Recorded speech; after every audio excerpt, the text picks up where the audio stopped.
So talk to me about the first song that you performed. Troudelou. Yeah. Yeah, that actually means wolf pit in French. Okay. And it was basically a trap in medieval times of spikes underground with all leaves on the top. Okay. So yeah, and I thought it was a nifty little phrase, so I nicked it. Yeah, and I purposely asked you, like, what it was, because I'm not gonna, my French is just terrible. Well, so is mine. It'll just come out. I was like flicking through a phrase book one day. No, So how long does it take you to like write songs in general and just specific to that song? That song actually, I was working on some instrumental music, and the outro mutated into that song, and I was listening to this demo I was making, and I thought, wow, that should be a song. So that kind of wrote itself. So in that respect, a couple of minutes for that embryonic hub to take form. So yeah, the best ones pop out really quickly and subconsciously, which I think a lot of writers say, but some of them you slave over and leave for a year, come back to it, leave for a year, come back to it. So there's all different kinds of periods of fermentation. Yeah. What about the second song? Is that a little different? Song? No, that one just kind of come out as well. Yeah. I was in recording this beautiful studio in this tiny island called Giske, off in Norway, and I was given a studio where it was daylight 24/7, and I actually had that riff on my phone I recorded, and then I heard it and thought, oh, how did I play that? And then the whole song and the lyrics just come out as long as the duration of the song. So yeah, I'm quite lazy really. Yeah, did you teach yourself how to play? Yeah. First of all, the guitar is like the shit, by the way. I know, like, yeah. It's so cool. It's on loan from the lovely Matt Verteray actually, so. So cool. Thanks, Matt. So you taught yourself then? Yeah, I did.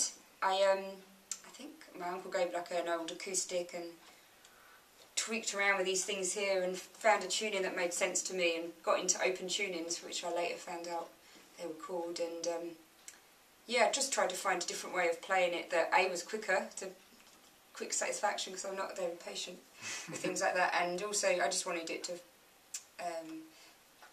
I always wanted to make it sound like no other sound, which is obviously something impossible to strive for, and I definitely don't claim to do that, but went around the garden path with that, making some odd sounds for a long while, and come full circle, and now I kind of appreciate quite classic guitar playing, whereas before I kind of hated guitar.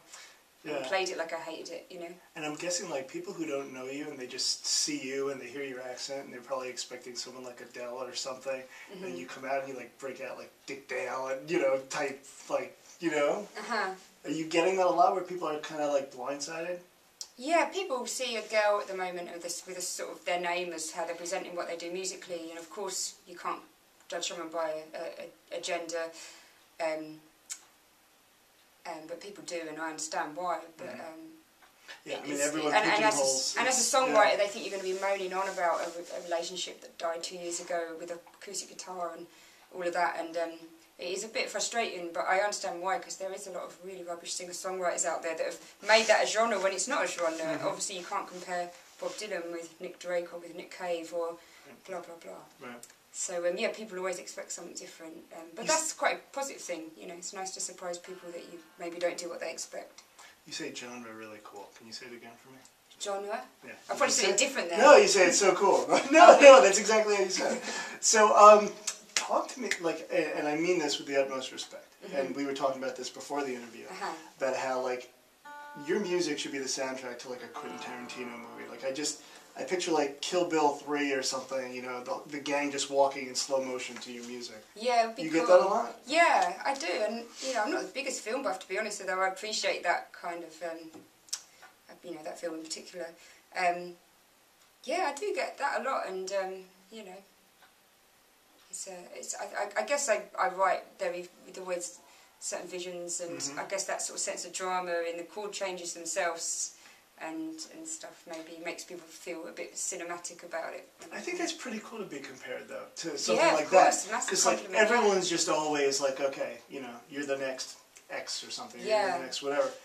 Not a lot of people are just like, your song should be in that movie. Yeah. Or like, out of Twin Peaks or something like that. Yeah, no, it's a massive compliment. And for one of your music videos, you should get the Twin Peaks like dwarf just to do his little, I know. Right? I have to. Is he still alive? I don't know. I don't know. I'll have to find out. We're going to Google that. So, talk to me, you have a new album coming out. So, talk to me a little bit about the songwriting process for that. And also, it's coming out in May, right? Yeah. Okay. So, I mean, how is this album any different than the, I mean, I've heard all your albums, but for you personally, is it a detour, you know? I think, because I work in a way that is always instinctive and it's always a continuation of the same thing, sort of me being self-indulgent basically. So I don't see it as a detour, but it does feel very different because I approached it, I wrote most of it when I was on the road as opposed to in bed in my flat. Because I was travelling a lot, my lifestyle changed along with my music, through my music. And there's definitely a lot more life to it in many ways.